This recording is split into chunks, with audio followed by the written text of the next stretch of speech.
What's up, everybody? Welcome back to the Atlantic Files YouTube. This week on this episode, number 204, we're talking about Isaiah Stewart and LeBron James getting into a Mortal Kombat type of fight with blood dripping everywhere. We're talking about Cade Cunningham. We're talking about Jayson Tatum and much more. So stay tuned. And without further ado, let's get it started. The following podcast is part of the Underdog Sports Podcast Network. For advertising information or to find more great podcasts, visit us at www.theunderdogsports.com and follow us on Twitter at RealTheUnderdog. What's going on, everybody? Welcome back to another episode of the Atlantic Files, the number one podcast on the number one division in the NBA, brought to you by the Underdog Sports Podcast Network. As always, joined by your host, myself, Alex Fishbein. We got Mike Bash. We got Dennis Clausen, a.k.a. Dennis Stradamus. What's going on, fellas? What's going on, Alex? We like the new background, a little new house check over there. Yeah, seriously. It's nice to finally move in. I don't have those giant green things in the background Everyone anymore. thought it was like giant weight set, and you were lifting 800 pounds over there, but no, it was packing tape. Yeah, I got Aaron Donald at my house as my personal trainer. There you go. But anyway, obviously, we're here to talk some basketball. And before we get to the LeBron James fight and everything, let's talk some Golden State Warriors. These guys are legitimate threats right now. They're playing out of their minds, especially Steph Curry. Right now, even Steve Kerr is top of the leaderboard, so to say. According to BovadaSportsbook.com, he's the highest odd for Coach of the Year. He's at plus 600. What are you guys feeling about Golden State? They look incredible, and it's they have the little I don't know what the word I'm looking for is. They have Klay Thompson still to add to this team. Now, Klay Thompson's been out 2 years.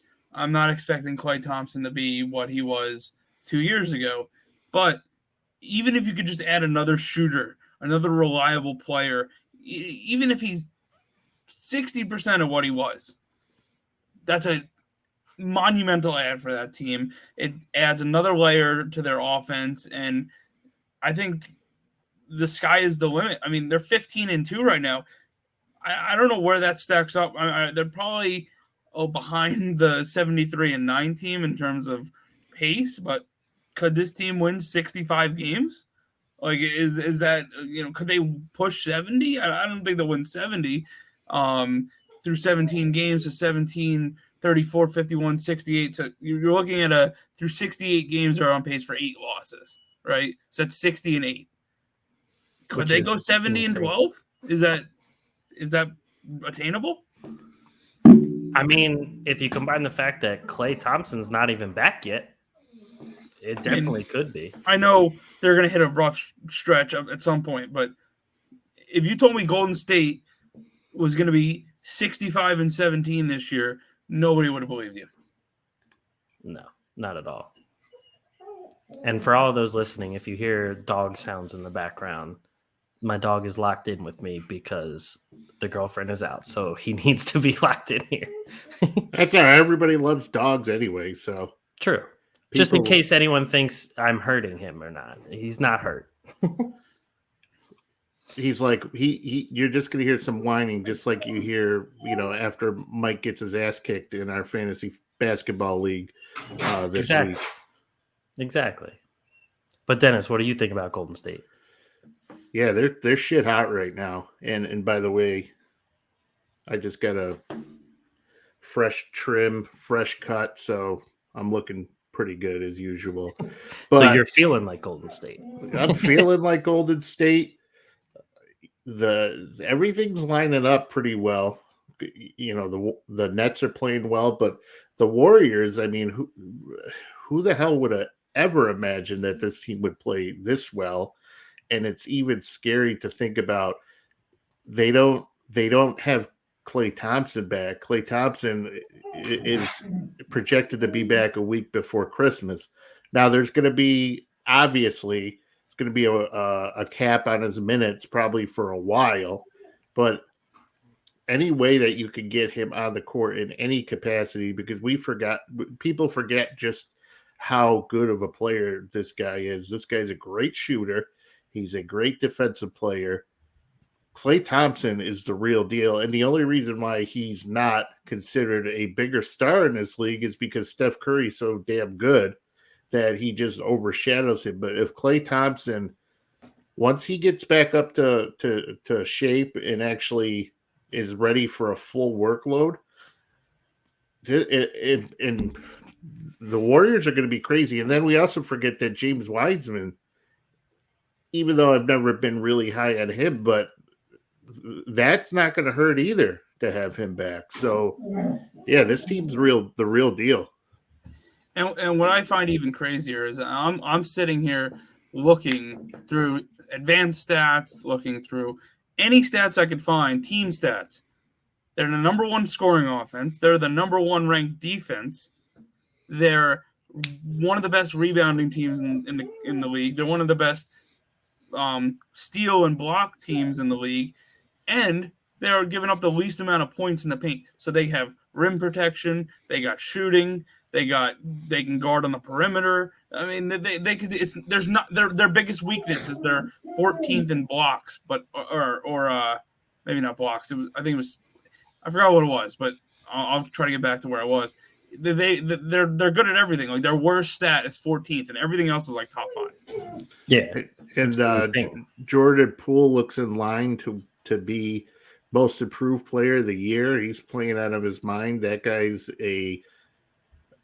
we were talking about him too, possibly being 6th man of the year and things like that. And we had foreseen and expected this exact situation to play out as it is, that once Klay gets back into the mix, Jordan Poole is going to be likely heading back to the bench. So the Warriors are probably in line to start when they're fully healthy. Wiseman, Green, Wiggins, Klay Thompson, and Steph Curry, which is a pretty damn good lineup. And then when you have guys like Jordan Poole coming off the bench, which is, like I said, going to be probably the most improved player of the year, possibly could be in line for a 6th man of the year award. Steph's brother-in-law, Damian Lee's playing pretty damn well. Kevon Looney's playing well. The whole team is playing good. And then actually, too, we didn't mention just how well Draymond Green has been playing. He's actually staying healthy for once, which has been huge for them. So everything is lining up for the Warriors. There's one guy Dennis is failing to mention. No, go ahead. The guy with his favorite nickname in the league. That's your favorite nickname. I mean, but even Jonathan Kuminga, I'll call him by his full name. The cum bucket. He's looking like a good rookie wing defender, athletic guy. You know, you're not going to get 30 minutes a night out of him right now, but he can play in spurts. He's going to be useful when the playoffs come around, and you need to really lock down some of these wing scorers in the West. But at 15-2, I mean, this is shaping up to be another special season. And people were sitting there, you know, saying Steve Kerr, oh, maybe he's not really that good of a coach. No, this is Stephen Curry is having an amazing season, but you don't rebound like this without a good coach. And Steve Kerr's proving that he is one of the best coaches. And just to say, in both the Western Conference and Eastern Conference, both teams are led by coaches who are former point guards with the first name Steve. I could sleep better tonight. Steve Nash. Just saying. Steve Clifford's still out there. Somebody go hire him if he doesn't have a job already. I can't think of any other Steves, but Steven Silas. I will sleep a lot better tonight on my. I bought a wedge pillow, so there you go. More on top of my game. But anyways, too, we're forgetting as well Gary Payton II. He's been great. What would his nickname be if his dad was the glove? Is he like the mitt? I heard he was the mitten. The mitten, okay. I wasn't That's sure what I've been hearing. If it don't fit, you must, No, I'm just kidding. And now you guys were bringing up Jordan Poole too. I mean, Jordan Poole has the 7th highest, well, actually tied for the 6th highest odds according to Bovada for most improved player. He's he's tied with Anthony Edwards at plus 2,500. And then in sixth man of the year, he's up there in the top 10 as well at plus 3,500. Those are great. Like you have to consider that. Oh, I would throw $5 down and get a good bit of change out of that. And then last but not least, we Iguodala's back in the mix. So like it just they're just doing everything so well, and they're meshing so well together. That team is, look out, especially when Clay comes back. When Clay's healthy, it's going to be tough. And it just goes to show you just how, and it's mostly too led by Steph Curry, who's probably the best player in the league right now. True.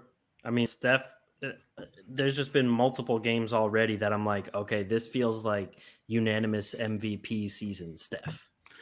And I think he solidified it even more, even though he's not his scoring averages aren't as good as KD's is, but when you go into Brooklyn and you beat the Nets, that pretty much and not only did they beat the Nets, but they shit stomped them. So that right there, you make a pretty damn good case to be the MVP, in my opinion. Oh yeah, completely agreed. I mean, a lot of people on the team are making good cases to be the top of everything right now. So, I mean, this is definitely a team that I would not want to play at any point in the playoffs at all. So, they're looking great. Let's transition that into probably the biggest news in the last week. LeBron James and Isaiah Stewart. They got in a big fight. Well, Isaiah Stewart tried to really fight him. No, that's bullshit. LeBron started that thing. Oh no, I agree he started it, but I'm just saying throughout the actual like fight part, Isaiah was just going at him. I don't blame him. I absolutely don't. So here, and your dog doesn't, he agrees. So here's the thing too. I saw Isaiah Stewart back in, he almost got into a match with Isaiah Stewart a couple weeks ago. Him and Blake Griffin almost got into it. And Isaiah Stewart is a scary looking dude, right? So I was like, this piece of shit, like he's starting to go against Blake Griffin. Who the hell does he think he is? So naturally because I wasn't watching the game. So when I saw it, I go, this guy's going after LeBron. He's creating a chaotic scene. He's pushing people over. I'm like, this guy's got to get his shit together. Like he's young. He's going after the face of the league. But then when I watched the replay, and you just see how dirty that LeBron made him bleed, for crying out loud. So I don't blame Isaiah Stewart for 1 second for wanting to just beat the shit out of LeBron. It was one of those things where like Isaiah Stewart like reacted initially, and then once he saw blood or tasted blood or smelled blood, he kind of just ramped up to like a whole nother level. And it was even crazy because he was like, I'm good. And like every time they give him like 5 feet of space, be like, all right, you're good, he'd like charge again. It was insane. Everything he did was perfect in that situation. Like I said, when I first saw it initially, I thought, okay, this is a little too much. He's kind of being a little too overboard with his reaction. But like I said, when you watch that actual eye rake across the face from LeBron, and then, like you said, once he ended up, you saw him bleed and all that stuff. I don't blame him for reacting the way he did. I would react too the same way. And the thing is, No, you've been. And then you got to give props too to Cade Cunningham, man, because Cunningham went right over to him, and that's a guy who was telling him, like, trying to calm him down. He's a big man, trying to keep him in check, and that's a guy right there who I was thinking he has some leadership tendencies. Well, he shows you why he was the number 1 pick in the draft. No, I agree with you. But it was also like I had the reaction of like, I get you're mad. I get you're frustrated. Like, but LeBron wasn't trying to fight you. Like, LeBron wasn't like sitting there like I understand the initial being upset. I understand even the like secondary being upset. When you already walk down, like it was like 4 or 5 times they tried to calm him down. Like at some point, like grow up. You know, I know he's bleeding. I know he got hurt. I know he got hit. But at some point, it's like, dude, grow the F up. Like, let it go. You know, it wasn't like, no, I don't know what was said in that scuffle. I don't know if somebody insulted him or anything, It's but a it was like, mama you know what joke I'm or saying? something. You know what I'm trying to say here? Like, No, I don't, under- because I don't agree with that. I absolutely don't agree with that because what I does he think think he's going to do? What does he think he's going to do? Get through 15 people and beat the fuck out of LeBron? he listen. If LeBron's gonna pull that shit on a guy like that, Isaiah Stewart's he's a guy who will back it up. He's not scared to mix it up with anybody. But if you're gonna rake somebody in the face and then make them bleed, you can't blame if that's his reaction. That's completely fine. I don't blame him for getting pissed off. I'd want to at his ass too. And LeBron better watch it because with all his hip injuries and groin injuries and all this other crap he's got going on, he's gonna get his ass kicked. There is a couple points there that I do agree with from what Mike said though. Like Stop it. At the 4th or 5th time you try and break Stop. through people, there has to be a part where you're like, all right, let me just wait till after. At least. Well, like the way I was, Jimmy you know Butler what the and one them thing said, was? like wait till You know what? after. The one thing I was happy about was at least he had the wherewithal. Like there was like a female trainer like trying to wipe blood off of him. At least he had the wherewithal not to like truck stick her to get to LeBron. He was like, all right, I'm good, and went like around her. Because if he would have like lowered his shoulder like he was Myles Garrett coming around the left tackle like he did to everyone else, and like ran over this like poor 5'3", 170, not probably not even 140-pound woman, like it would have been like he would have been suspended like 15 games. Oh yeah, probably. He might even get released, to be honest with you. True. My other thing though that I hate about the LeBron side of this whole thing, how everyone's like, oh, he's not a dirty player. You didn't mean to, blah blah blah. First off, when you look at the video, you see him look at Isaiah Stewart and like pretty much claw him.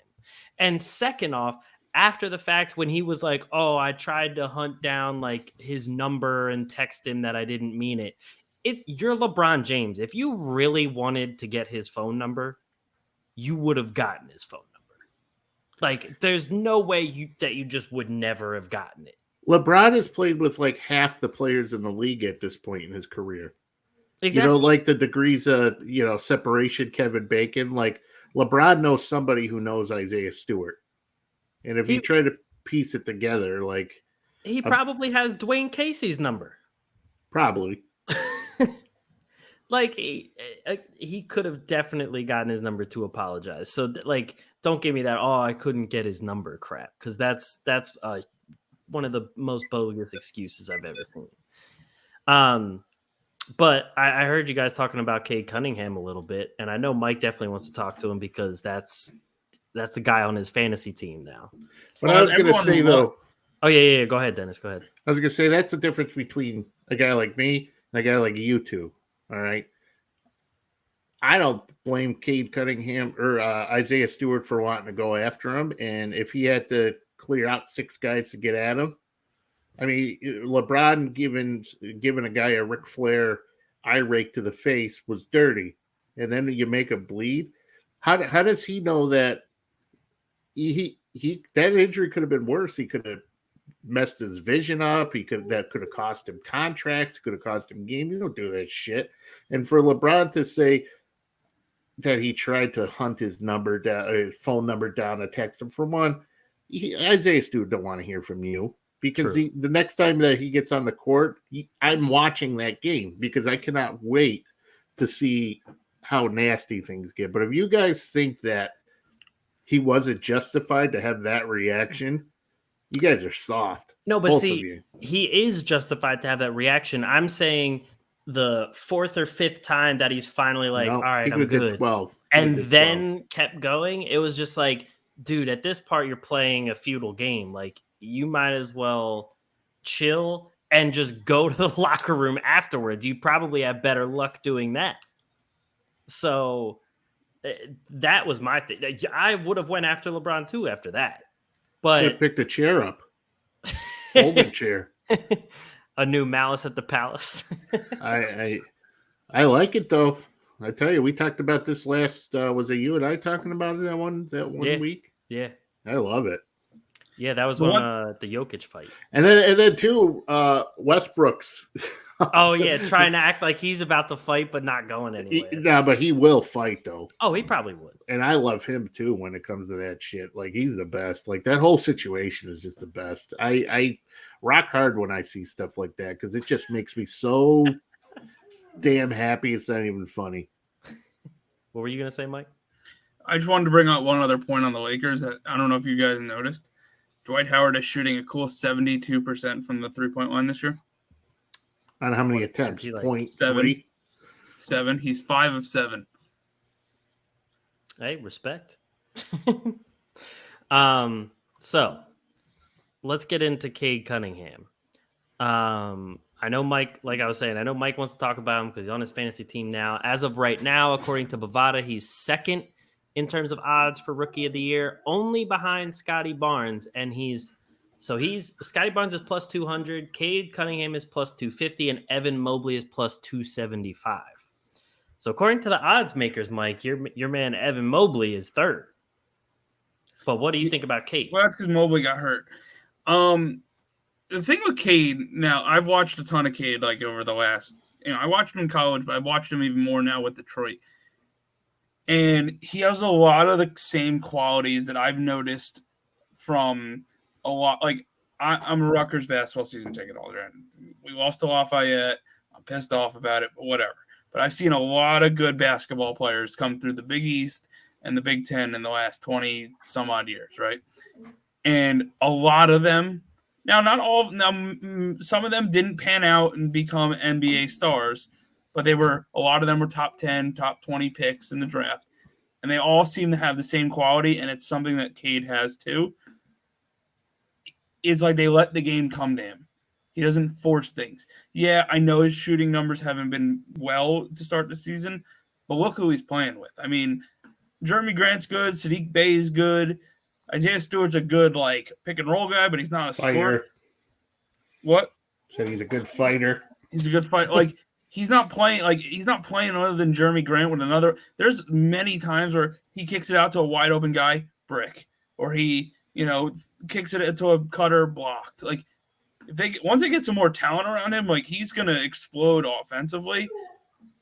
He plays at his own pace. It's like he's playing my player mode in 2K. He's just dominating. He's not. When we all play my player, we're putting up 55 points a game kind of thing. But he's playing, finding open guys. He's not really getting sped up. Yeah, here and there he'll get bumped around, sped up, but he's 20 years old. This guy looks, maybe he doesn't reach the pinnacle that Luka's reached, where he's putting up 28, 11, and 7. But he looks pretty damn good, and he looks to be, cut from the same mold that Luka came from. And, LeBron was a similar type style player, stat line type player. I don't want to say style because he's not LeBron. But LeBron's a guy who's 25, 7, and 7 every night kind of thing. Cade can be a 25, 7, and 7 guy in years to come when they get a little more talent around him, and not throwing out Corey Joseph and Trey Lyles as guys in the corner to hit threes. Well, when you have Kelly Olynyk's been out for the team, and when you have Kelly Olynyk a major part of your lineup, that's how you know your team is bad. The Pistons are awful. Dennis Stradamus said it earlier. Dwayne Casey's going to be done after this season. He ain't coming back. But we knew the Pistons were going to suck. So, they suck. No surprise there. But they're building, and Cade Cunningham is looking pretty damn good. However, I still just don't. I'm not ready to give up on my man's yet, Scotty Barnes. So And we got to think too. Cade Cunningham's probably going to be more influential on the scoring end because there's nobody in Detroit who could score. But when you're Scotty Barnes, who can't shoot really to begin with, but then he's Pascal Siakam's back, Fred VanVleet is back. Gary Trent's been playing well while OG, this whole situation in Toronto. So Cunningham's going to have more points, I think, at the end of the day. Same with Mobley. But Scotty Barnes, when you look at him, he still looks fantastic. Oh, yeah. I mean, there's a reason why he's definitely still number one in Rookie of the Year odds. So Scotty Barnes still looks great. And I know I was saying like last week or the week before, I forget what it was, but Cade Cunningham at the time wasn't showing me anything that was like super special the way that everyone kept talking about him. But he's definitely started to show me a whole lot more lately. The other thing that I do like about Cade Cunningham is that he's showing a great amount of hustle. I feel like there's plenty of top 5 picks that have come out and have just kind of been like, oh, I'm supposed to be so good. I'm this good that I don't need to do the hustle plays. I don't need to give you 150% every night because I'm that guy. I'll do whatever I want to do. But I've seen Cade getting on the floor, diving for loose balls, doing everything that winning basketball needs. But, of course, his team is just trash because Detroit is trash. So there's a lot of things with Cade that I really like so far. And this guy should definitely finish at the very least top 3 in Rookie of the Year race. But I agree with Dennis that right now I'm running with Scotty Barnes at the top right now. Yeah, I don't know though. I think from the way Cade is playing right now, and I think just everybody's in love with him, I just think he's going to end up running away with the Rookie of the Year award.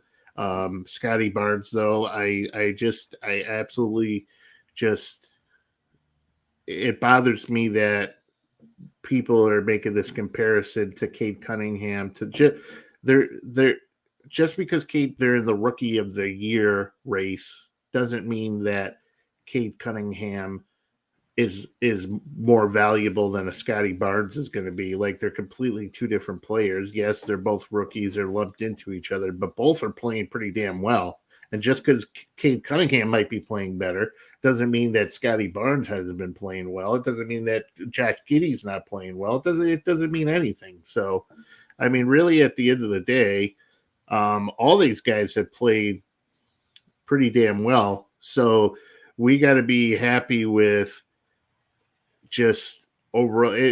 Scotty Barnes, too, he had so much when Toronto took him in over others, and you just got to be pleased with the play that all these guys have been at this season. Right. Completely agree.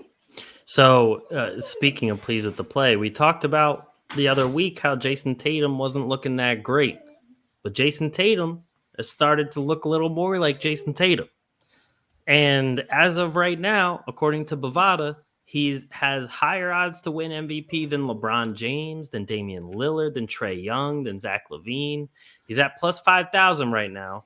The people directly ahead of him are like James Harden, Donovan Mitchell, those guys. I mean, obviously, this is a lot better to see Jayson Tatum playing this way, but what do you guys think? Is it kind of too little, too late? I know Dennis gave us a pretty good trade in our group chat about trading off Jaylen Brown for Bradley Beal, but I don't know. Right now, like, Jayson Tatum still looks good, but the Celtics themselves still pretty shaky. Well, the Celtics actually are on a 3-game winning streak as we speak. I think they've won 6 of 8. Actually, they've actually gotten hot recently. They're currently the 6th seed. I don't think it's too little, too late. And the trade that Dennis proposed to us earlier, which I will read it off right here, was Jaylen Brown, Marcus Smart, Josh Richardson, Enes Kanter, which equals $55.2 million, for Bradley Beal, Dinwiddie, and Rui Hachimura, which equals $55.7. And then in addition, Wizards would also get 22 and 23 first-round pick. But now the Stepien rule doesn't allow that to happen. So it'd have to be 22 and 24 or 23 and 25. but you know, I think they can do it. I no, think it can't be back. You can't trade your own pick back-to-back years. you could do it in the same trade. Only you could do a pick swap. You can do a pick swap. So that that's why when way the Nets made a trade, and it was like 21, 23, 25, 27, and then fill in the other years with pick swaps. Yeah. Because you can't trade your own pick. We're going to have to – we'll save this one for off the – Anyway, 2 firsts, Jaylen Brown, Marcus Smart, and fillers for Bradley Beal and Dinwiddie to me, and Hachimura, who knows what's going on with him. I don't think that's a terrible offer, and it kind of fits what the Wizards are doing, where they're all just like a bunch of middle-of-the-road players. Obviously, Bradley Beal's a star, Jaylen Brown's a star, but you put Tatum with Beal, you get Dinwiddie. Ooh, I would love Dinwiddie over Marcus Smart. That gets you more offense. You already have the defensive pieces with guys like Robert Williams, guys. Well, Smart was one of their defense pieces, but Robert Williams is a good defensive player. Dinwiddie's not a bad defensive player. Beal's not a bad defensive player. That's a trade that makes sense to me. Will it happen? Who knows? If it does happen, what's the thing you like to say? Another tip in the cap for Dennis feather in the cap or whatever. That's right.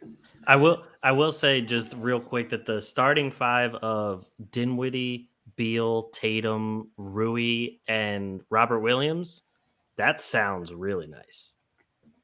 It does. And I was even kind of messing around too. Maybe Kyle Kuzma, if Kyle Kuzma could. I would not trade for Kyle Kuzma after I saw that outfit he wore. That was that big what the pink hell sweater thing. That I was exactly going to say that, and I literally thought of that too while I was looking at those. I go, I wouldn't trade for a guy that wore a sweater like that. I mean, what is he doing?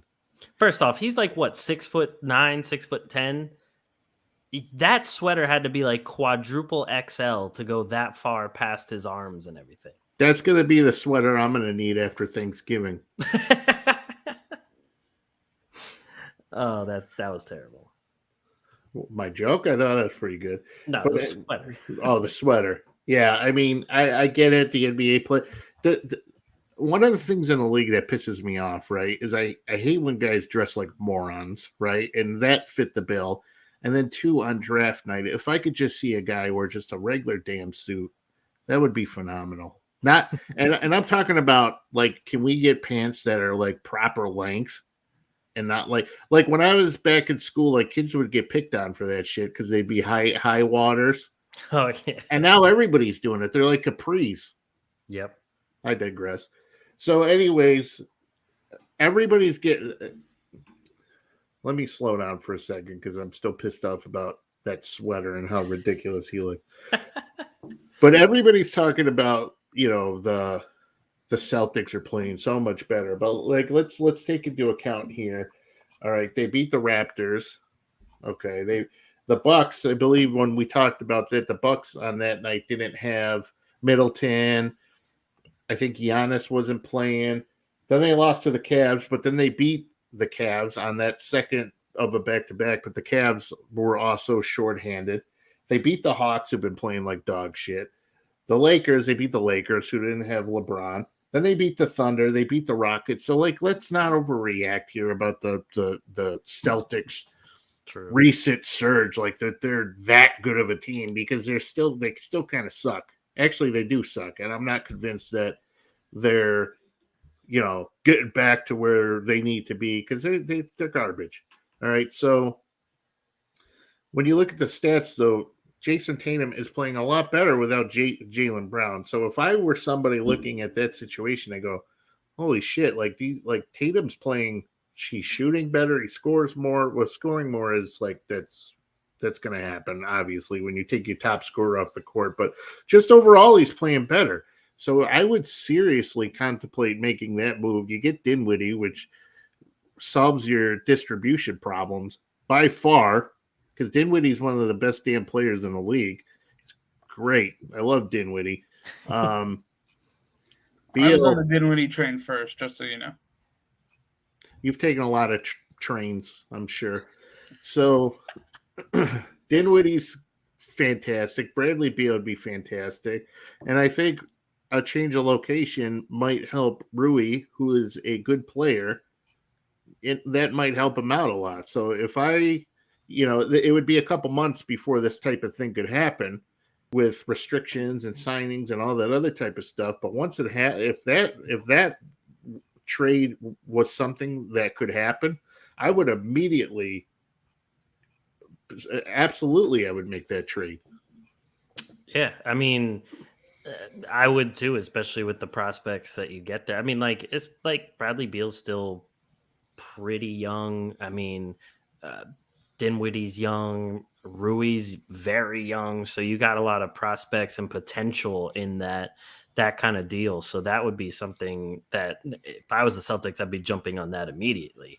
And right now, according to Bovada, they're only at minus 200 to even make the playoffs. So that could teeter either way pretty quickly, whether they go on another losing streak or whether they make a trade or whatever it may be. That could very well go, that could dive, or it could start to jump up either way. And just real quick to your point about Jalen and Jayson Tatum playing together, it's kind of like, usually, like with a guy like Jayson Tatum, you need more catch and shoot players. Jaylen Brown can shoot, but he's not exactly a catch and shoot kind of guy. He really has been more of a dominate the ball, let me make my move, let me get a bucket kind of guy.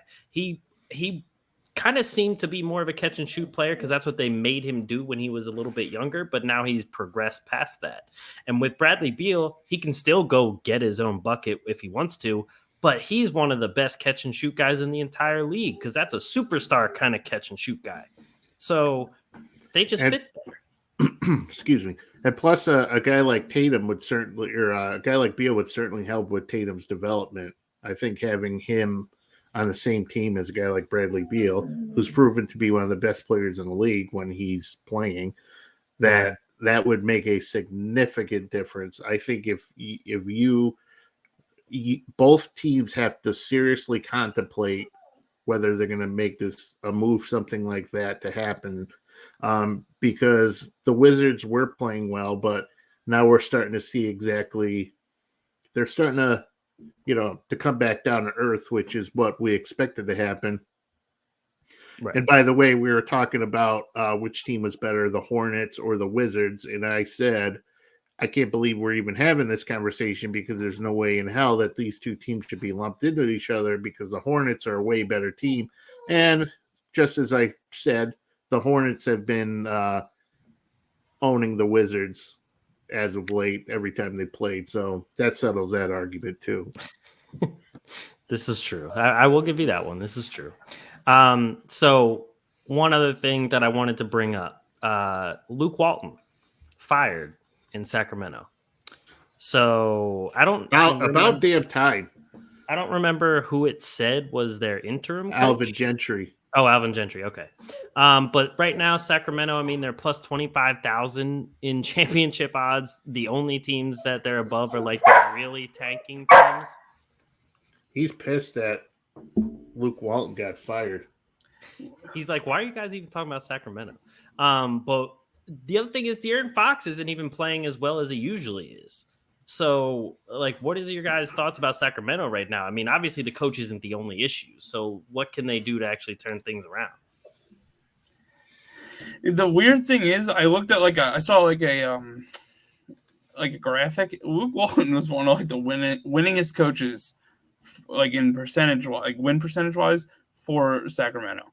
Like out of their last, 15 coaches or something. That's just sad. Yeah, sad.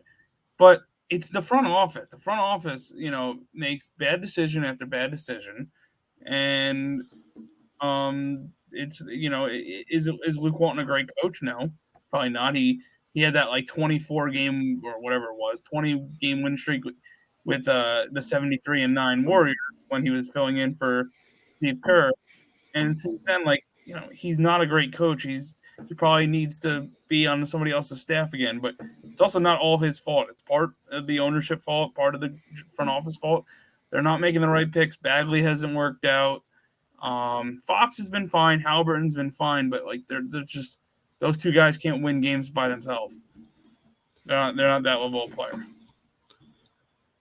Well, I said that too all along. When you look at Luke Walton over the years, when he got another opportunity to be a head coach in the league, I said, for one, you got to be shitting me because this guy's not a good coach. When you think of all the coaches that Sacramento has had over the years, he's certainly not the answer.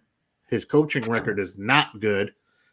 Anybody could be the coach of the Warriors that time when he was the coach and be just as successful. So they hopefully Alvin Gentry, who isn't a great coach, but he's a lot better than Luke Walton is, and he did some good things in New Orleans where they were at least competitive for playoff spots and things like that. Hopefully he figures things out. Halliburton's playing really, really well, which I think when it comes to De'Aaron Fox's regression on the offensive end, I think we can attribute some of that to how well Halliburton's been playing this season. Rashawn Holmes is playing good. They didn't look good against the Sixers last night. I actually watched pretty much the entire game.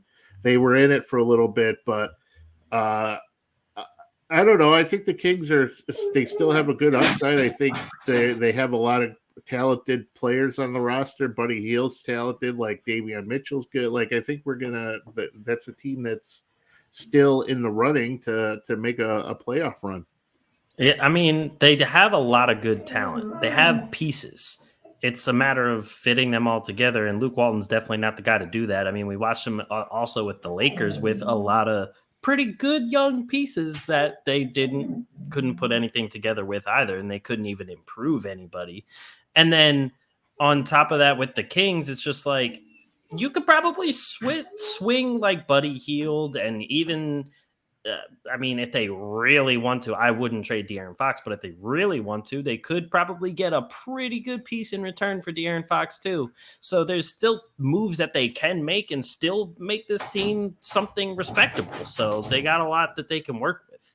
It was interesting to me though that Maytu didn't see the floor, and instead Marvin Bagley III got some run against the Sixers. So that's interesting there to me.